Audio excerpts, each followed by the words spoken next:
Good afternoon, everyone. Myself, Dr. Aniket Tyagi. I am an internship student in Covas Mirror.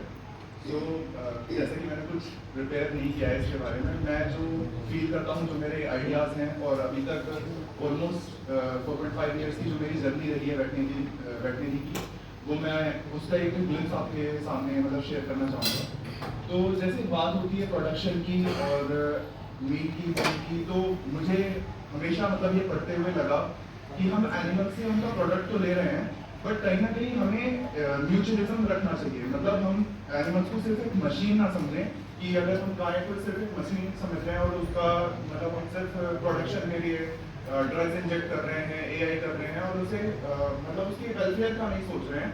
तो मुझे ऐसा लगता है कि अगर हम म्यूचुअलिज्म रखें और एनिमल के साथ साथ हम अपने प्रोडक्शन पर भी ध्यान दें तो वो ज़्यादा बेटर होगा। इसके अलावा जब हम बात करते हैं फार्मर्स की, तो मेल काफ का बहुत एक इशू आता है कि और ये यूपी की भी बहुत एक बड़ी प्रॉब्लम है। तो मुझे ये चीज़ लगती है कि अगर किसान उस एनिमल के प्रोडक्शन के साथ साथ उसकी वेलफेयर का ध्यान रखेंगे तो प्रोडक्शन अल्टीमेटली इंक्रीज होगा। क्योंकि प्रोडक्शन तभी एक नर्वस मतलब कोऑर्डिनेशन है कि अगर एनिमल हेल्दी होगा, health is primary importance, but उसके साथ साथ उसका एनवायरनमेंट कैसा लग रहा है वो भी उसके साथ बहुत इंपॉर्टेंस रखता है।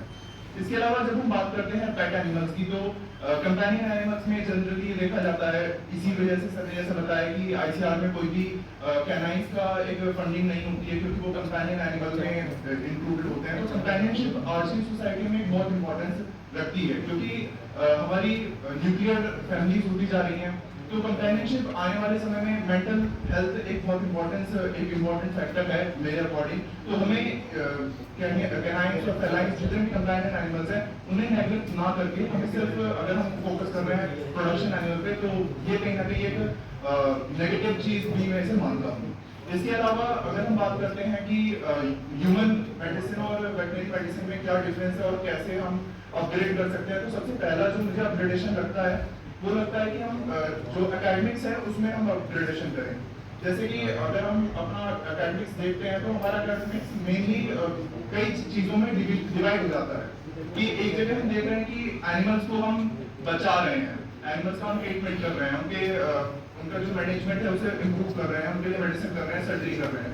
और एक तरफ हम देख रहे हैं कि हम उन्हें कैसे अच्छे से हम उनका मीट प्रिपेयर कर सकते हैं, हम कैसे उन्हें अच्छे से स्लॉटर कर सकते हैं। तो कहीं ना कहीं स्टूडेंट का मतलब वो डिफरेंशिएट नहीं कर पाता है कि क्या मैं एनिमल्स को बचाने के लिए कर रहा हूँ या फिर मैं एनिमल्स को मारने के लिए कर रहा हूँ।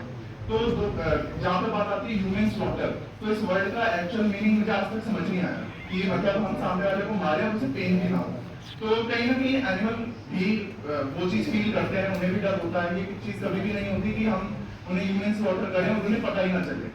ठीक है, तो ये जैसे कि मैं बचपन से मेरे पास डॉग्स रहे हैं और मैं एक एनिमल लवर बचपन से रहा हूँ, तो एक कनेक्शन मेरा ज़्यादा रहा है एनिमल्स के साथ, इसीलिए ये चीज़ें मैं फील कर पाया हूँ। और यही मेरा थॉट था कि हम एजुकेशन पर जितना एकेडमिक्स में हम जितना चेंज ला सकते हैं, अगर हम ह्यूमन मेडिसिन के साथ कंपेयर करें और उससे अगर हम एकेडमिक्स में चेंज लाएं, अपग्रेडेशन करें, जो भी हमारी टेक्निक्स है ह्यूमन मेडिसिन और कैनाइन मेडिसिन, जहाँ तक मुझे लगता है वो काफ़ी सिमिलर है ह्यूमन मेडिसिन और कैनाइन मेडिसिन। तो अगर हम वहाँ से अपग्रेड करें और कैनाइन मेडिसिन में, जो कि आजकल बहुत वेटरिनियंस कर भी रहे हैं, पुणे में एक मैम है जिनका ऑप्थेल्मोलॉजी पर ही काम है और मैं उनसे बहुत इंस्पायर होता हूँ ये चीज़ देख करके। तो मैं उन्हीं को अपना एक आइडल मानकर और मैं कोशिश करूंगा कि मैं सर की तरह कुछ आगे अच्छा कर पाऊँ। Thank you so much.